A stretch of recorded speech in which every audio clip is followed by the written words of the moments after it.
শুরুতেই জানিয়ে দিব ফিলিস্তিনের পশ্চিম তীরকে যুক্ত করে নিতে ইসরায়েলের নতুন খসড়া পরিকল্পনা তৈরি। এবং আরও থাকছে আগরতলায় বাংলাদেশ হাইকমিশনে ভাঙচুর এবং জাতীয় পতাকা ছিঁড়ে আগুন। এবং আরও জানিয়ে দিব ইসরায়েলের সাবেক প্রতিরক্ষামন্ত্রী দাবি করেছেন গাজায় জাতিগত নিধন চালাচ্ছে ইসরায়েল। এবং আরও জানিয়ে দিব ইউক্রেনে আংশিক সফরে এসে অতিরিক্ত সামরিক সাহায্যের অঙ্গীকার করেছেন জার্মান চ্যান্সেলর শোলজ। এবং সর্বশেষ জানিয়ে দিব ফিলিপাইনের সামুদ্রিক কচ্ছপের মাংস খেয়ে 3 জনের মৃত্যু। দর্শক শুনছিলেন সংবাদ শিরোনাম, এবারে বিস্তারিত।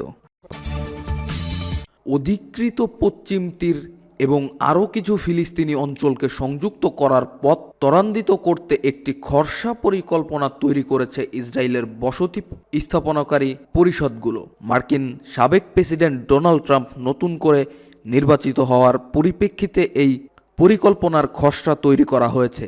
ইসরায়েলের হিব্রু ভাষায় একটি পত্রিকায় ইসরায়েলের হাইয়ম গতকাল রবিবার এই খবর দিয়েছে। পত্রিকাটি জানিয়েছে পরিকল্পনার সবচেয়ে গুরুত্বপূর্ণ দিকগুলোর মধ্যে একটি হলো ফিলিস্তিনি ভূখণ্ডের ভবিষ্যৎ নিয়ন্ত্রণ এবং সংযুক্তি। সম্ভবত ট্রাম্প প্রশাসনের সময় এই পরিকল্পনা যাতে বাস্তবায়ন করা যায় তার জন্যই আগেই কার্যকর কৌশল তৈরি করে রাখা হচ্ছে।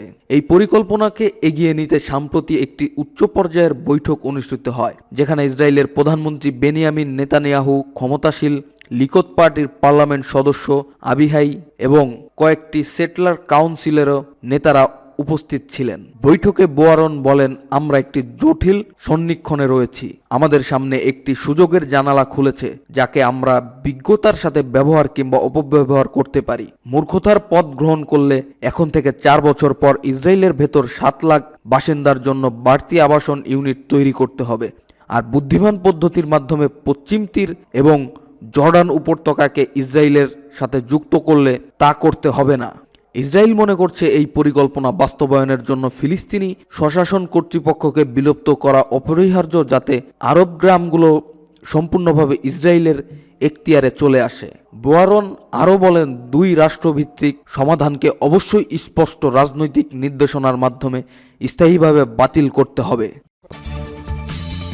বাংলাদেশ সম্মিলিত সনাতনী জাগরণ জোটের মুখপাত্র চিন্ময় কৃষ্ণ দাসকে গ্রেপ্তারের প্রতিবাদে আগরতলায় বাংলাদেশ সহকারী হাইকমিশনে ভাঙচুর ও জাতীয় পতাকা নামিয়ে আগুন ধরিয়ে দেওয়ার ঘটনা ঘটেছে। সোমবার দুপুরের দিকে এই ঘটনা ঘটে।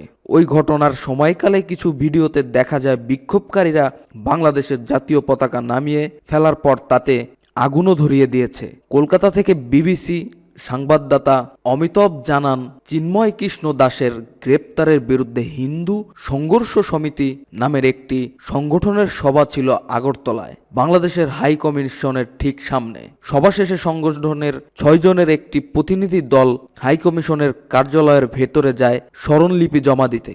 এ সময় বাইরে থাকা কিছু হিন্দু যুবক হঠাৎ বাংলাদেশি সহকারী হাই কমিশন কার্যালয়ের ভেতর ঢুকে বাংলাদেশের জাতীয় পতাকা নামিয়ে ছিঁড়ে ফেলে।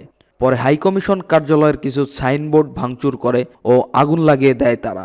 এই বিষয়ে হিন্দু সংঘর্ষ সমিতি কার্যকরী সদস্য বিকে রয় জানিয়েছেন, ডেপুটেশন দেওয়ার সময় বাইরে কি ঘটনা ঘটেছে তা তারা দেখেননি এবং তারা ডেপুটেশন দিয়ে আসার পর কাউকে অফিসের ভেতরে দেখতে পাননি। ঘটনার খবর পেয়ে ত্রিপুরা পুলিশের শীর্ষ কর্মকর্তারা ঘটনাস্থলে গিয়ে বাংলাদেশ সহকারী হাইকমিশনের অফিসটি ঘুরে দেখেন এবং হাইকমিশনের কর্মকর্তাদের সাথে কথাবার্তা বলেন। তবে এই বিষয়ে ভারতের আইনশৃঙ্খলা বাহিনীর সদস্যরা সেখানে উপস্থিত সাংবাদিকদের কাছে কোনো মন্তব্য করেননি।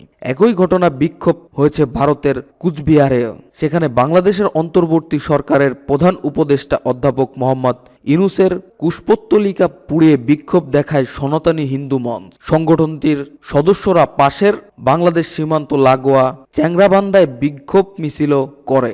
এই কর্মসূচি ঘিরে কড়া নিরাপত্তা ছিল সীমান্ত এলাকায়। এদিকে বিক্ষোভ হয়েছে ভারতের পেট্রোপোল সীমান্তেও। সেখানে সমাবেশ হয়েছে পশ্চিমবঙ্গের বিরোধী নেতা শুভেন্দু অধিকারের নেতৃত্বে। সমাবেশ থেকে অভিযোগ করা হয় বাংলাদেশের সংখ্যালঘু নির্যাতনের ঘটনা ঘটছে। এটি বন্ধ না হলে ভবিষ্যতে সীমান্তের দীর্ঘমেয়াদী অবরোধ দেওয়ার ঘোষণাও দেয় তারা। গাজায় ইসরায়েল জাতিগত নিধন চালাচ্ছে বলে মন্তব্য করেছেন সাবেক ইসরায়েলি প্রতিরক্ষা মন্ত্রী মোশে ইয়ালন। রোববার 1 ডিসেম্বর মিডল ইস্ট আইয়ের এক প্রতিবেদনে এই তথ্য জানানো হয়েছে। প্রতিবেদনে বলা হয়েছে, ইউলোস বলেছেন যে গাজায় ইসরায়েলি বাহিনী জাতিগত নিধন করছে। এই বক্তব্য দেওয়ার পর তিনি খুবই হেনস্থার শিকার হয়েছেন। ইউলোস ডেমোক্রেট টিভিকে দেওয়া এক সাক্ষাৎকারে ইসরায়েলি বাহিনীর হামলার বিষয়ে কথা বলতে গিয়ে জানিয়েছেন, বাইত লাহিয়া কিংবা বাইত হানুন তাদের উদ্দেশ্য নয়, তারা তো মূলত জাবালিয়া শরণার্থী শিবিরকে টার্গেট করেছে, সেখান থেকে আরবদেরকে উচ্ছেদ করেই ছাড়বে। তিনি আরও বলেন, এই পরিস্থিতি আমাদেরকে গাজা উপত্যকায় দখলদারিত্ব ও জাতিগত নিধনের দিকে ঠেলে দিয়েছে। এই সময় ইসরায়েলি বাহিনী গাজায় ফিলিস্তিনিদের বিরুদ্ধে যুদ্ধাপরাধ করছে বলে স্বীকার করেন তিনি। এই বক্তব্য দেওয়ার পর ইয়ালন সাবেক ও বর্তমান মন্ত্রীদের মাধ্যমে বিভিন্নভাবে হেনস্থার শিকার হচ্ছেন।